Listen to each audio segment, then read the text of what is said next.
Assalamualaikum warahmatullahi wabarakatuh. Perkenalkan, nama saya Aufa Fauzia dari kelas 11 MIPA 7. Dalam video kali ini, saya akan membahas materi mengenai sistem pertahanan tubuh pada manusia. Selamat menyaksikan. Pertama yang akan saya bahas yaitu pengertian dari sistem pertahanan tubuh. Sistem pertahanan tubuh merupakan sistem pertahanan yang berperan untuk mengenal, menghancurkan, serta menetralkan benda-benda asing atau sel-sel abnormal yang berpotensi merugikan tubuh.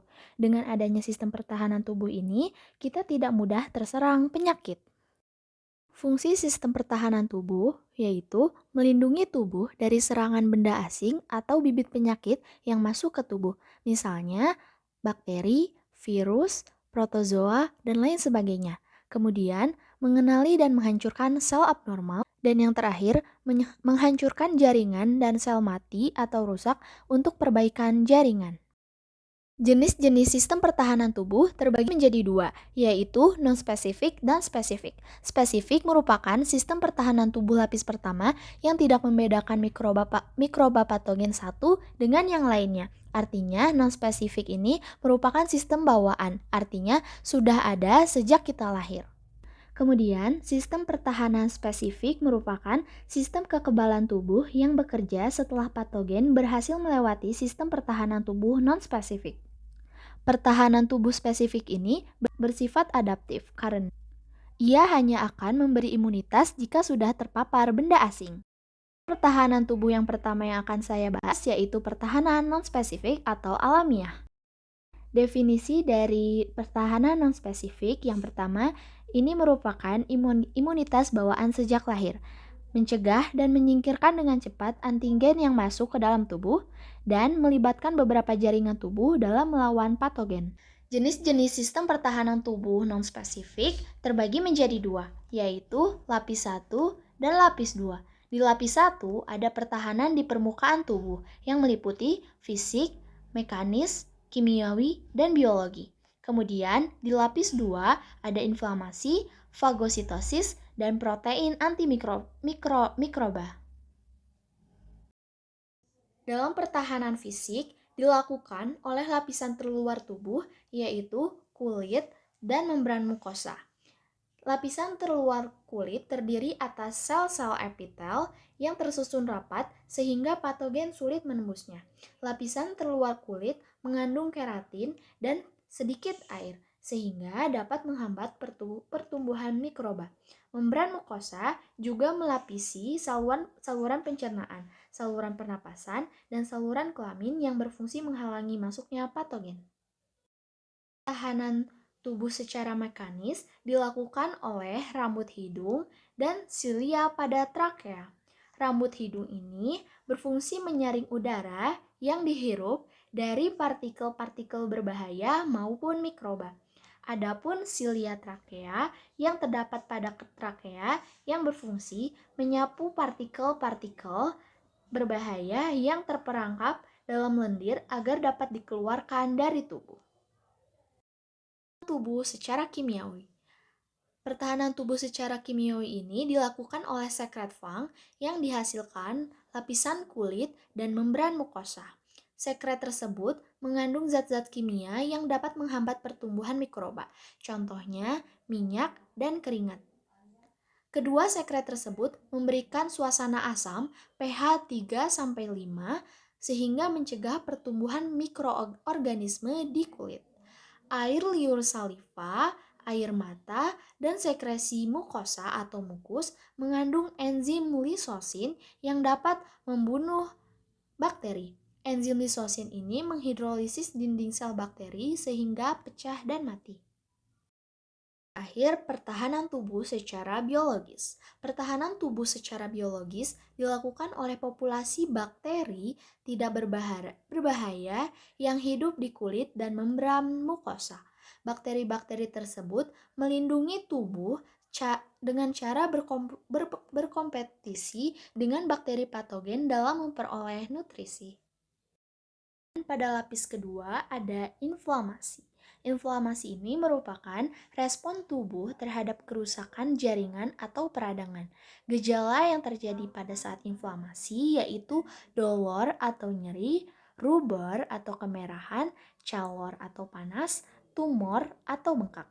Fungsi dari inflamasi ini adalah mencegah infeksi menyebar ke jaringan lain, mempercepat proses penyembuhan, dan sebagai sinyal adanya bahaya dan sebagai perintah agar sel darah putih melakukan fagositosis. Kemudian fagositosis. Fagositosis ini merupakan mekanisme pertahanan yang dilakukan oleh sel-sel fagosit dengan jalan mencerna mikroba atau benda asing. Jenis-jenis sel fagosit ini terdiri atas fagosit mononuklear yang merupakan monosit yang berperan sebagai makrofag dan fagosit polimorfonuklear yang terdiri atas neutrofil, eosinofil, basofil, dan mastosit. Nah, sel-sel fagosit ini akan bekerja sama setelah memperoleh sinyal kimia dari jaringan yang terinfeksi. Kemudian yang terakhir ada antimikroba. Salah satu jenis protein antimikroba itu berperan dalam sistem pertahanan tubuh non-spesifik yaitu protein komplement. Nah, protein komplement ini membunuh bakteri penginfeksi dengan cara membentuk lubang pada dinding sel dan membran plasma bakteri tersebut. Masuknya cairan garam dan mengakibatkan sel bakteri hancur.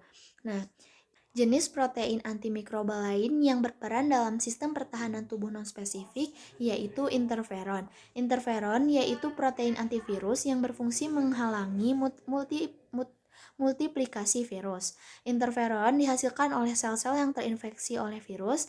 Senyawa tersebut dihasilkan ketika virus memasuki tubuh tidak melalui kulit dan selaput lendir. Selanjutnya, interferon akan berikatan dengan sel-sel yang tidak terinfeksi. Sel-sel yang telah berikatan dengan interferon akan membentuk zat yang mampu mencegah replikasi virus. Kemudian saya akan membahas pertahanan tubuh spesifik yang bersifat adaptif. Selanjutnya, definisi dari sistem pertahanan tubuh spesifik, yaitu sistem kekebalan tubuh yang bekerja setelah patogen berhasil melewati sistem pertahanan tubuh non-spesifik. Sistem pertahanan tubuh spesifik ini sama dengan sistem kekebalan tubuh yang sama dengan sistem imun. Sistem kekebalan tubuh terbentuk karena adanya peran antigen dan antibodi. Bahas lebih lanjut, saya akan mengenalkan 3 komponen yang akan sering digunakan dalam materi ini, yaitu yang pertama patogen. Patogen ini merupakan agen penginfeksi yang dapat menyebabkan penyakit berupa virus, bakteri, dan jamur. Kemudian antigen. Nah, antigen ini merupakan molekul asing yang dapat dikenali oleh sistem imun. Dan yang terakhir antibodi. Nah, antibodi ini merupakan protein spesifik yang dihasilkan sistem imun untuk melawan antigen. Limfosit. Limfosit ini merupakan salah satu jenis sel darah putih yang bekerja untuk mempertahankan kekebalan tubuh atau imun.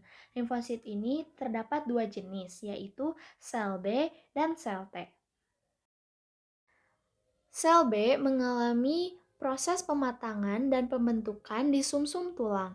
Nah, aktivasi sel B ini menghasilkan sel B memori dan sel B plasma yang akan menghasilkan antibodi. Sehingga kekebalan yang dihasilkan sel B disebut dengan kekebalan humoral. Sel B ini dibedakan menjadi 3 jenis. Yang pertama, sel B plasma. Sel B plasma berfungsi membentuk antibodi. Kemudian sel B pengingat yang berfungsi mengingat antigen yang pernah masuk ke tubuh serta menstimulasi pembentukan sel B plasma jika terjadi infeksi kedua. Dan yang terakhir, sel B pembelah yang berfungsi membentuk sel B plasma dan sel B pengingat. Sel T mengalami proses pembentukan di sumsum tulang dan proses pematangannya terjadi di kelenjar timus. Proses aktivasi sel T ini dilakukan dengan menyerang sel penghasil antigen secara langsung, sehingga kekebalan yang dihasilkan sel T disebut dengan kekebalan seluler. Sel T ini dapat dibedakan menjadi 3 jenis, yaitu sel T pembunuh yang berfungsi menyerang patogen yang masuk ke tubuh, sel T pembantu berfungsi menstimulasi pembentukan jenis sel T lainnya, dan sel B plasma dan sel T supresor berfungsi menurunkan dan menghentikan respon imun.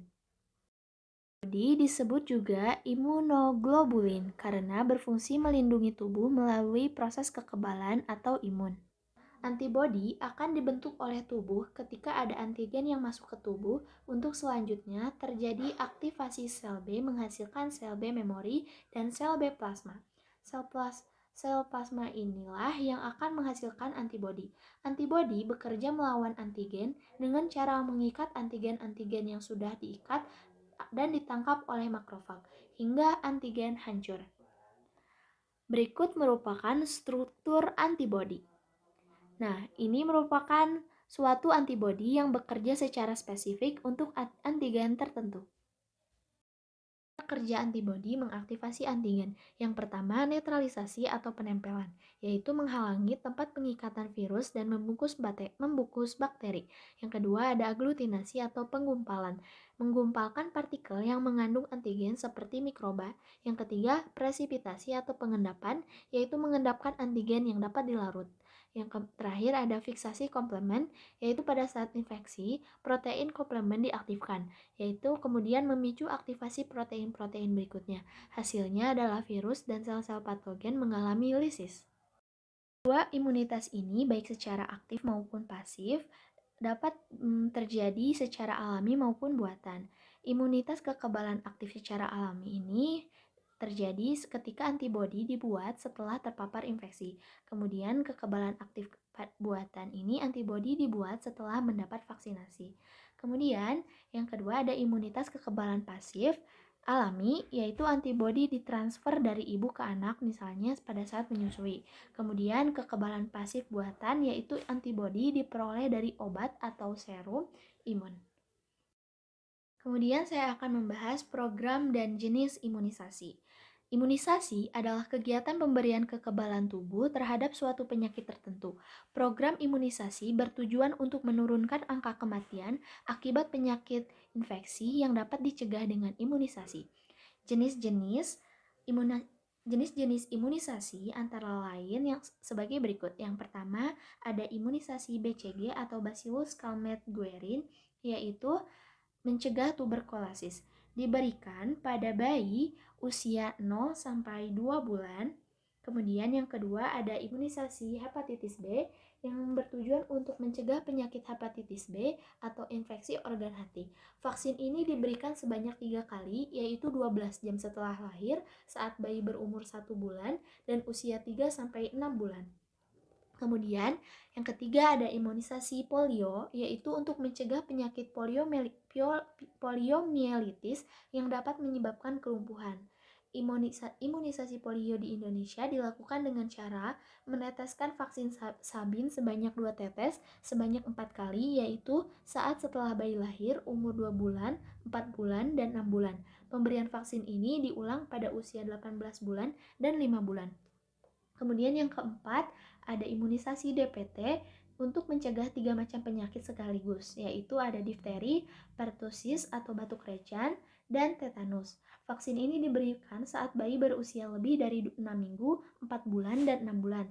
Pemberian vaksin ini diulang pada usia 18 bulan, 5 tahun, dan usia 12 tahun dengan vaksin DT atau difteri tetanus atau TT tetanus toxoid dalam program BIAS, yaitu bulanan imunisasi anak sekolah, dan lain sebagainya. Berikut faktor-faktor yang mempengaruhi imunitas pada sistem pertahanan tubuh. Yang pertama ada genetik atau keturunan, yaitu kerentanan terhadap penyakit secara genetik. Contohnya itu seseorang dengan riwayat keluarga, misalnya memiliki diabetes mellitus, akan berisiko menderita penyakit tersebut dalam hidupnya. Kemudian ada fisiologis. Fisiologis ini melibatkan fungsi organ-organ tubuh. Contohnya obesitas yang berlebihan, berat badan yang berlebihan ini akan menyebabkan sirkulasi darah kurang lancar sehingga meningkatkan kerentanan terhadap penyakit. Kemudian ada stres. Stres ini dapat mempengaruhi sistem kekebalan tubuh karena melepaskan hormon seperti neurodokrin, glukokortikoid, dan katekolamin. Kemudian usia. Usia ini dapat meningkatkan atau menurunkan kerentanan terhadap penyakit tertentu. Kemudian hormon ini bergantung pada jenis kelamin. Wanita memproduksi hormon estrogen yang meningkatkan sintesis IgG dan IgA sehingga menjadi lebih kebal terhadap infeksi daripada pria. Sementara itu, pria memproduksi androgen yang bersifat memperkecil risiko penyakit autoimun, sehingga penyakit autoimun lebih sering dijumpai pada wanita. Kemudian olahraga. Olahraga ini jika dilakukan secara teratur akan membantu meningkatkan aliran darah dan membersihkan tubuh dari racun. Namun olahraga yang berlebihan akan meningkatkan kebutuhan suplai oksigen sehingga memicu timbulnya radikal bebas yang dapat merusak sel-sel tubuh. Kemudian perlunya Tidur jika kekurangan akan menyebabkan perubahan pada jaringan sitokin yang dapat menurunkan imunitas seluler sehingga kekebalan tubuh menjadi lemah. Dan yang terakhir ada nutrisi. Nutrisi seperti vitamin dan mineral diperlukan dalam pengaturan sistem imunitas. DHA, hexaenoic acid dan asam arakinonat mempengaruhi maturasi atau pematangan sel T. Protein diperlukan dalam pembentukan imunoglobulin dan komplement. Namun, kadar kolesterol yang tinggi dapat memperlambat proses penghancuran bakteri oleh makrofag. Bahasan yang terakhir, saya akan membahas gangguan sistem pertahanan tubuh. Gangguan sistem pertahanan tubuh yang pertama ada hipersensitivitas atau alergi yang diakibatkan oleh ketidakseimbangan antara mekanisme efektor respon imun dan mekanisme kontrol yang berfungsi membatasi respon-respon secara normal. Contoh alergennya itu sopra kapang, serbuk sari, rambut hewan, kotoran serangga, karet lateks, obat-obatan, dan bahan makanan. Kemudian yang kedua ada penyakit autoimunitas, yaitu kegagalan untuk membedakan sel tubuh dengan sel asing sehingga sistem imunitas menyerang sel tubuh sendiri. Contohnya, artritis reumatoid, penyakit Graves, hipertiroidisme, anemia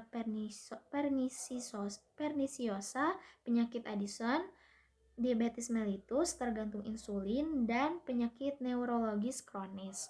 Dan gangguan terakhir ada imunodefisiensi. Defisiensi ini merupakan kondisi menurunnya keefektifan sistem imunitas atau ketidakmampuan sistem imunitas untuk merespon antigen. Sekian materi yang bisa saya sampaikan. Mohon maaf bila ada salah kata. Terima kasih telah menyaksikan video ini. Wassalamualaikum warahmatullahi wabarakatuh.